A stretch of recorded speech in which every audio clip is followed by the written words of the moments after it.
Assalomu alaykum hammaga, yaxshimisizlar? Bugun men sizlar bilan bitta zo'r foydali rubrika bilan bo'lishmoqchiman.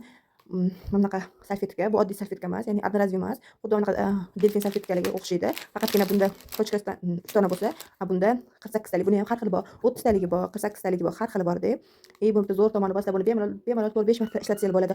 Gazga, oynalarga, derazaga, eshikka, changlar taqilib hamma narsa qilib ishlatsanglar bo'ladi. Buni ichida 48 ta bo'ladi bemalol. Bu mana shu salfetka kачествоsi bir xil kачествоsi. Oddiy salfetka emas, oddiy mana bunaqa одноразовый bittalik salfetka emas, bemalol 4-5 marta ishlatsanglar bo'ladi. Maza qilib ishlatasizlar. Aytishadi-ku, minimum mablag', maksimum foyda. Bu salfetka где-то 30 ming atrofida turadi. Ichida 48 ta. Mana bu bo'lsa 3 tagina bo'ladi.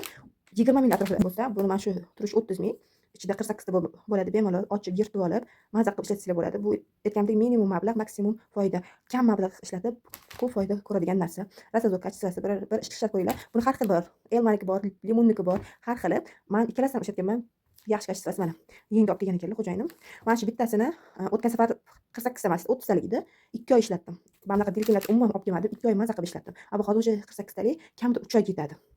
Bu bir martalik emas. Bemalol 4-5 marta ishlatib, keyin tashlab yuborsanglar bo'ladi.